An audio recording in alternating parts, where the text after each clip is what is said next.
What's up, guys? It's Lawrence. Thanks for stopping by my channel. If you like what you see, please like, comment, share, and subscribe. Thanks. Hey, what's happening, everybody? This is Lawrence. I heard about this on the radio yesterday, and it really got me fired up. And you can also check out another video I did where I talked about this very organization, but it's a little bit of a different topic, but it's probably going to circle back to my reasoning as to why I do not like this company. This organization. The organization Peta, the People for the Ethical Treatment of Animals. Let me emphasize that one more time. The People for the Ethical Treatment of Animals is now saying that the word pet is derogatory and we should now say companion. What? Are you kidding me? In all fairness, should we really take an organization seriously that can not only not practice what they preach, be completely hypocritical, and also got away with anti-Semitism? Why should we take Peta seriously? Why should we? They're hypocritical because, well, they lie right in their name. Ethical treatment of animals. They don't do that because you would think that it would apply to all stages in the life of the animal. But it doesn't. Because according to the documentary series Penn and Teller Bullshit, which was an actual show on Showtime, which you can watch all the episodes you want on Hulu, by the way, not sponsored.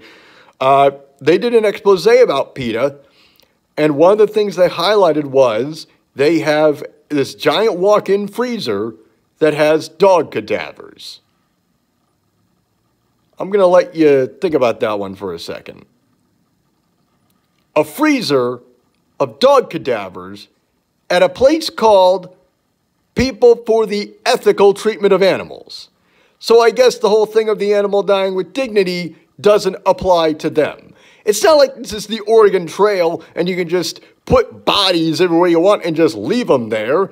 It's not like they were 30 miles south of going out of Missouri, going to Oregon, trying to get to where they need to go, and all of a sudden one of the oxen dies from a heart attack, and they just take the body and just put it on the side of the road and just keep on going. And then 6 days later, 2 of your men have died from scurvy and 1 of your men has smallpox. And there's another passenger who has a very contagious rash of the mumps.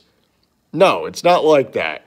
The animal should be buried in the traditional way or put in a crematorium. Unless PETA finds that to be inhumane. I don't know. But either way, they're not being true to their word. And the other thing, the anti-Semitism. Let me discuss this. I don't know if somebody at PETA didn't get the memo or what, but you cannot mention something as horrible as the Holocaust in some sort of way to get people to buy your stuff or follow your cause or whatever it might be. You can't do it. There was a shoe company in London called Umbro. I'm not sure if they're still around, but back in 2002, they came out with a shoe called the Zyklon. Now, on paper, that sounds like a pretty cool name, but somebody did their research and realized, wait a second, Zyklon is the name of Zyklon B gas, the kind of gas that was used in concentration camps during World War II. And of course, they got backlash for it, and they apologized for it. They did a good job with it. But evidently, somebody at PETA, either who is in charge of their marketing or whatever, evidently they either slept through class or are just anti-Semitic and wanted everybody to somewhat, I guess you could say, know about it, because in 2003, they had a campaign called Holocaust on your plate. Yes. They had a campaign called Holocaust on Your Plate, wherein they were comparing what an animal goes through at a slaughterhouse to end up at your table to the same suffering that about 6 million Jewish people went through during the Holocaust. There is no comparison that needs to be made for that ever. Ever. There is a way to preserve the memory of the Holocaust, and there is a way to tarnish it. And by comparing what animals go through versus what the Jews went through is tarnishment. It tarnishes it completely. And I'm surprised that the Jewish Anti-Defamation League didn't come down on these people like a ton of bricks and say, hey, what are you doing? We can't have this. We do not condone this. This is very offensive. You know, a lot of people don't really, Germany has done so much to distance themselves from any involvement that Hitler was ever around, basically. Whenever you try and access a picture of Hitler in Germany, it says, nope, this picture is banned in your country. So there you go, right there. That's like going up, you know what that's like doing? That's like getting a map of the state of Texas, looking at the section they have for Dallas, and seeing the Dealey Plaza, and seeing an outline of a gun or a target, because it's where the JFK assassination took place. That would be in horrible taste.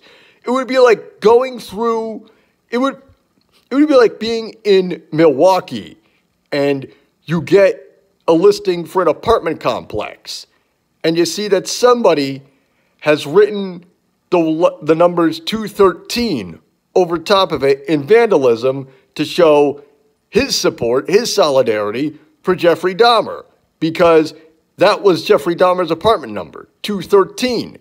And after Jeffrey Dahmer was removed from the apartment, I'm not sure if it was after he had died, but after he was taken out of the apartment, the building managers and whatnot decided to level that area, demolish the area, because they didn't want the memories of that to be around.